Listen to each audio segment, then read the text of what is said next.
सुरक्षित होंगे।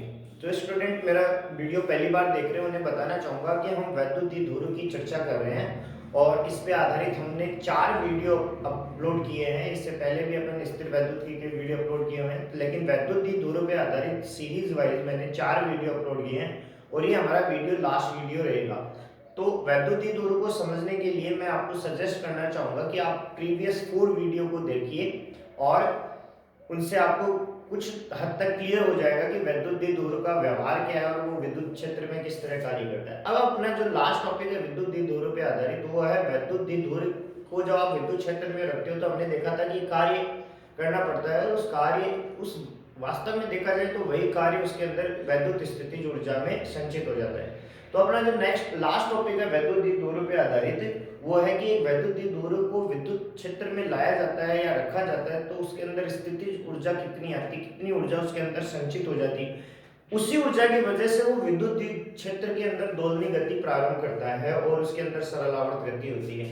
तो वापस से वही बात है कि हमारे पास ये एक विद्युत क्षेत्र है E, ठीक है, और इस विद्युत क्षेत्र के अंदर मैं एक वैद्युतीय धुर रखता हूं, ठीक है। वैद्युतीय धुर वही सिंपल सा अरेंजमेंट रहेगा कि ये अपना प्लस क्यू है और ये माइनस क्यू चार्ज है, ठीक है।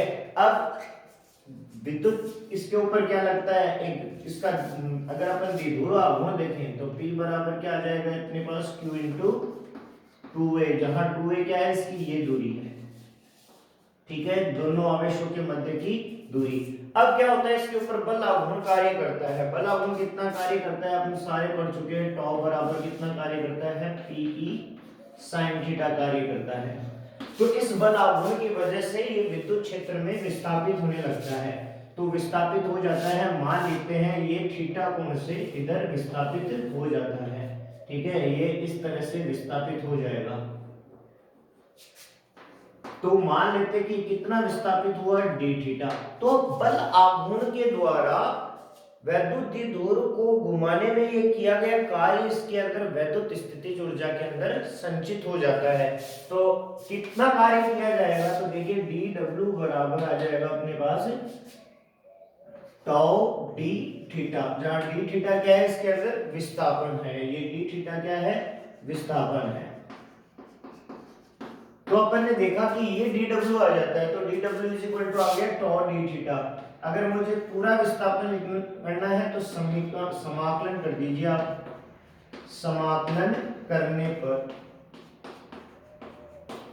तो भाई मैं समाकलन कर देता हूं, तो समाकलन किया समीकरण 1 का, तो इंटीग्रेशन dw बराबर आ जाएगा इंटीग्रेशन टाउ d थीटा, ठीक है। और देखिए टॉ का मान कितना है, फिर से अपने पास Pe sin थीटा, तो वर्ग W इज इक्वल टू कितना आ जाएगा, इंटीग्रेशन Pe sin थीटा और d थीटा। अब अपन ये कह रहे हैं कि देखो इसका द्विध्रुव आघूर्ण जो P है वो नियत है, तो अपन यहां पर बता देंगे क्योंकि P है वो कैसा है, नियत है, और E भी कैसा है, नियत है। तो नियत राशियां जो होती है वो समाकलन से क्या आ जाती है, बाहर आ जाती है। तो ये दोनों राशियां नियत होगी तो ये समाकलन से बाहर आ जाएगी। तो समाकलन क्या होगा, W बराबर आ जाएगा P और E तो समाकलन से बाहर आ जाएंगे, समाकलन होगा सिर्फ साइन थीटा का, तो ये आ गया साइन थीटा d थीटा। और साइन थीटा का जो समाकलन होता है वो होता है माइनस कोस थीटा, तो वर्ग कितना आ जाएगा अपने पास, माइनस Pe cos थीटा।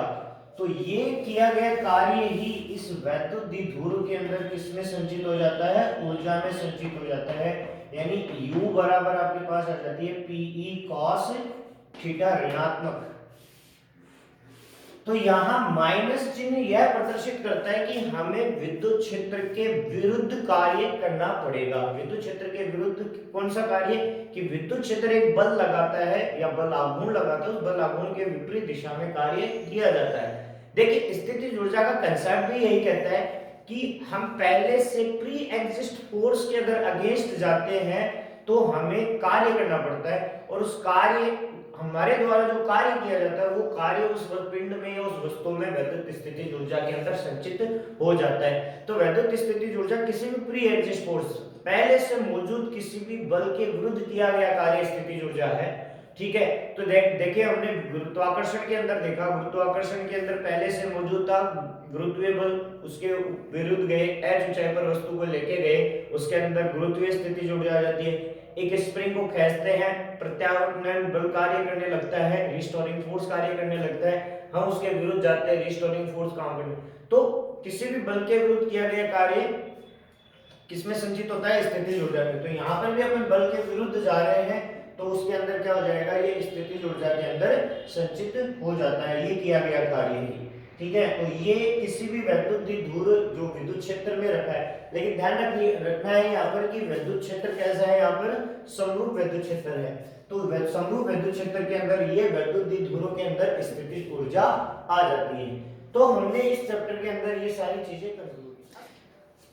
तो देखिए समरूप विद्युत क्षेत्र में हमने वैद्युत द्विध्रुव के बारे में अध्ययन किया, पिछले 4 वीडियो में भी देखा, और अभी हमने वैद्युत स्थितिज ऊर्जा देखी उसकी।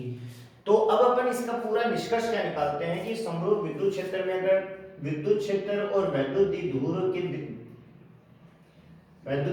द्विध्रुव आघूर्ण के मध्य कोण थीटा बन रहा है, तो हम ये कह सकते हैं कि समरूप ई है, यहां पर समरूप ई में द्विध्रुव है। ठीक है, और अब इसकी 3 स्थितियां संभव है। पहली स्थिति क्या है? पहली स्थिति ये है कि ये विद्युत क्षेत्र के इस तरह से समांतर है। ठीक है, ये तो E आ जाता है और ये आ जाता है P। तो E और P है वो समांतर है, यानी अपन इसको क्या कह सकते हैं? स्थायी साम्य अवस्था।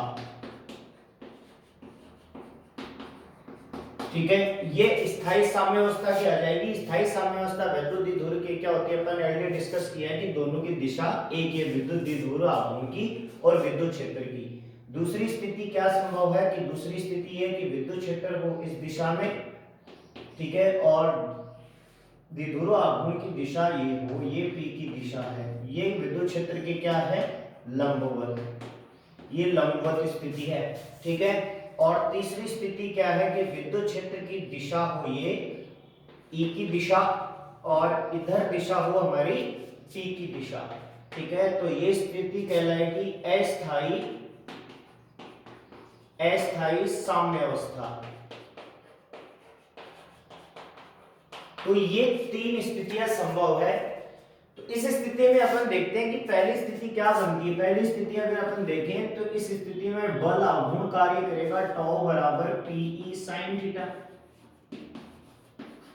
थीटा कोण पे है तो बल आघूर्ण कितना हो जाएगा? PE sin theta.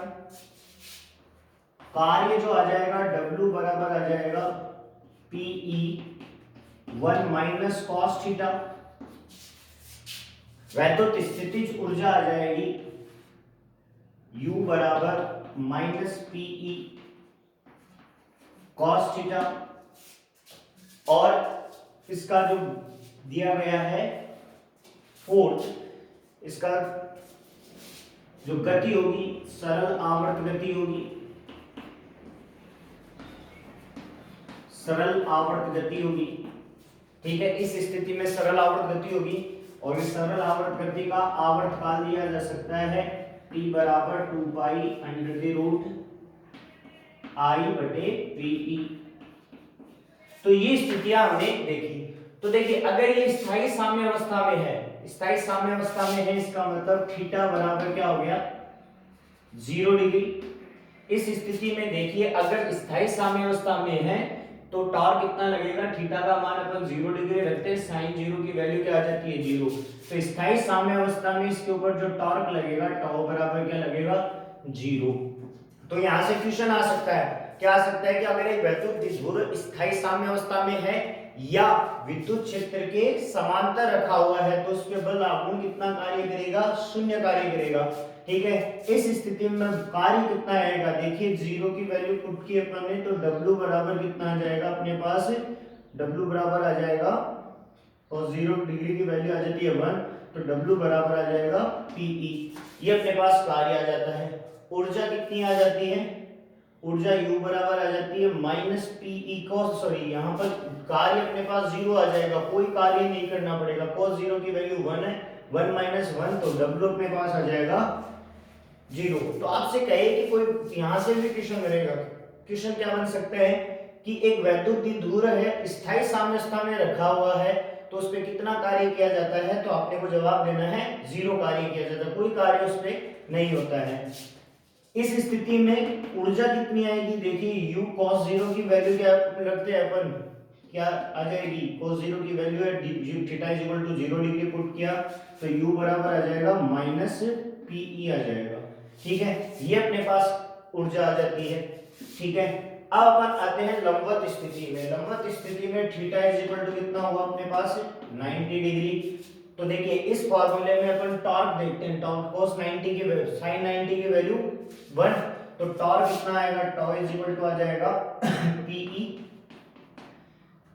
और ये आप कह सकते हो कि P कैसा आएगा, टॉ कैसा आएगा, मैक्सिमम आएगा, या सॉरी यहाँ टॉ क्या आएगा, मैक्सिमम आएगा, और इसकी वैल्यू क्या आ जाएगी, पीई आ जाएगी। कार्य कितना आएगा, देखिए cos 90 की वैल्यू है 0, cos 90 0 हो जाएगा तो वर्क डन कितना आ जाएगा, यहाँ पे W आ जाएगा, W इज इक्वल टू आ जाएगा आपके पास PE। ठीक है, ऊर्जा देखो कितनी आती है, U बराबर कितनी हो जाएगी इस स्थिति में, U इज इक्वल टू 0 हो जाएगी। ठीक है, अब आते हैं अपन अस्थायी साम्यावस्था में। अस्थायी साम्यावस्था में थीटा इज इक्वल टू कितना हो गया, देखिए P और E के मध्य 180 डिग्री हो गया। तो अब टॉर्क देखते हैं अपन, थीटा की वैल्यू 180 डिग्री रखते हैं, तो टॉर्क कितना आ जाएगा, sin 180 डिग्री 0, तो टॉर्क फिर से कितना हो जाएगा, 0 हो जाएगा। कार्य देखते हैं, देखिए cos 180 की वैल्यू है -1, माइनस माइनस क्या हो जाएगा, प्लस हो जाएगा, तो -1, ये +1 +1 तो कितना आ जाएगा, W बराबर आ जाएगा आपके पास, W इज इक्वल टू आ जाएगा 2PE, W is equal to आ जाएगा 2PE। और इस स्थिति के अंदर अब अपन देखते हैं ऊर्जा, ऊर्जा cos 180 की वैल्यू -1, तो ये हो जाएगा +2PE, तो U इज इक्वल टू कितना आ जाएगा 2PE।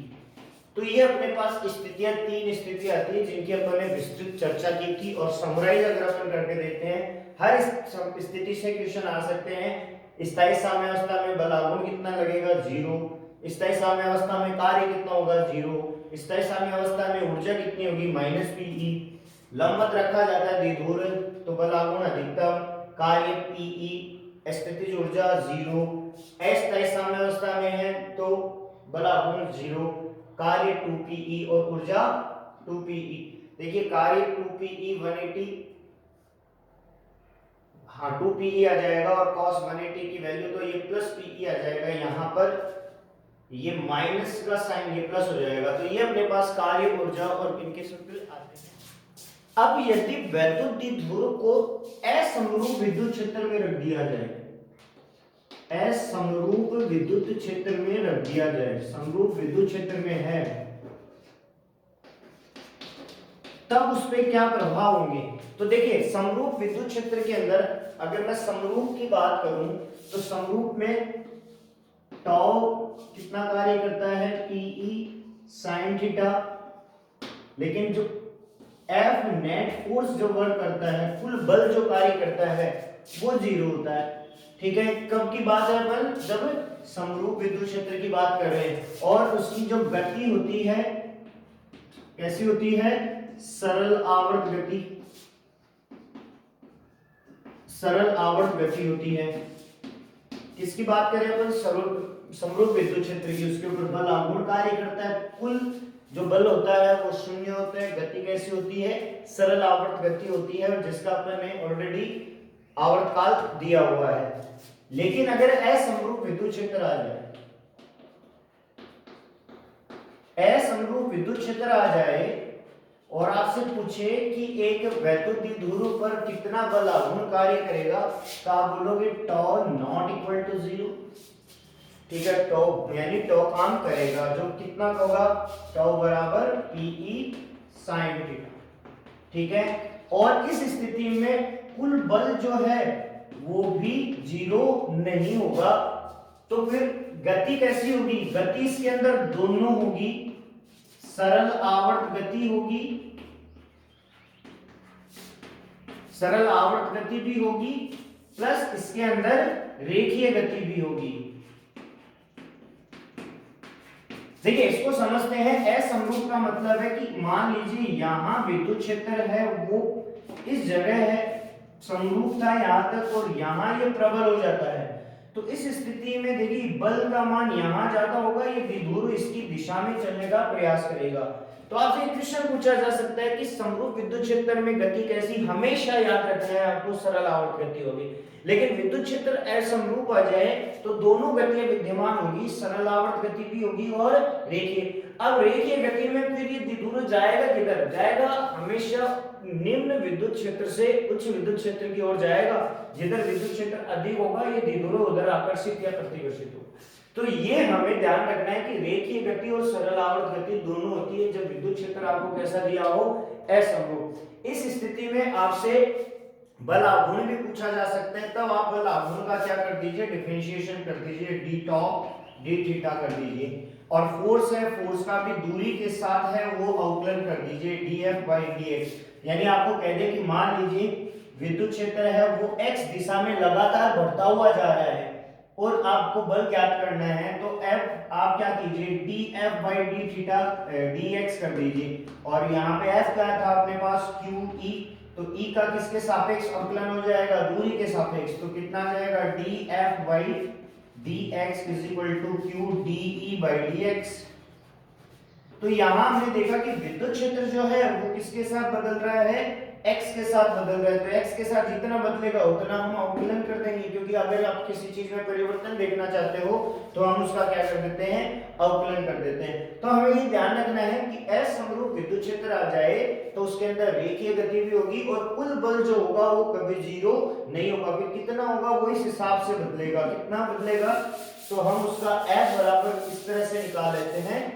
F is equal to आ जाएगा अपने पास QE और F dF by dx, x आ जाएगा y के अनुदिश बदल रहा है, z के अनुदिश, जिसके अनुदिश को बदल रहा है उसके रेस्पेक्ट अपन इसका डिफरेंशिएशन कर देंगे तो यह आ जाएगा dE by dx। या अगर समय के साथ बदल रहा है तो यहाँ t के रेस्पेक्ट में इसका अवकलन कर दिया जाएगा। लेकिन इस स्थिति के अंदर इसके अंदर सिर्फ कौन सी गति संभव है, सरल आवर्त गति संभव है। अब एक छोटी सी बात और रह जाती है वैद्युत द्विध्रुव के अंदर। कई बार हमारे को वैद्युत द्विध्रुव का एक युग्म दे देते थे, खूब सारे वैद्युत द्विध्रुव दे देते हैं, ठीक है। तो आपसे कहे कि दो वैद्युत द्विध्रुव है, ये प्लस और ये माइनस, और एक वैद्युत द्विध्रुव ये है, इन दोनों के मध्य की दूरी जो है वो r है, तो इनका जो बल होगा, इन दोनों के मध्य बल लगेगा प्रतिकर्षण का या आकर्षण का, ये बल दूरी की चतुर्थ घात के साथ बदलेगा। यानी जितनी दूरी होगी उस दूरी के चतुर्थ घात के समान व्युत्क्रमानुपाती होगा। ये आपको ध्यान रखना है। यदि दो वैद्युत द्विध्रुव एक साथ दे दिए जाए आपको और उनमें बल और दूरी के मध्य क्या रिलेशन आएगा, ये रिलेशन आएगा कि F समानुपाती होगा 1/r की घात 4। अब न्यूमेरिकल एक तरह की और वैरायटी पूछी जाती है कि वैद्युत द्विध्रुव पे आधारित एक थोड़ी सी इलेक्ट्रिक विद्युत द्विध्रुव पे आधारित सेकंड प्रॉब्लम क्या आती है, ये एक तरह की प्रॉब्लम पूछी जाती है आपसे कि मान लो यहाँ पर 2q आवेश दिया हुआ है और यहाँ -q और यहाँ -q। तो इस स्थिति में देखिए ये भी दो तरह के वैद्युत द्विध्रुव हो गए और आपसे पूछे कि इसका द्विध्रुव आघूर्ण ज्ञात कीजिए। तो देखो इसको अलग कर लेते हैं, 2q को अपन मान लेते हैं ये +q है और ये भी +q है।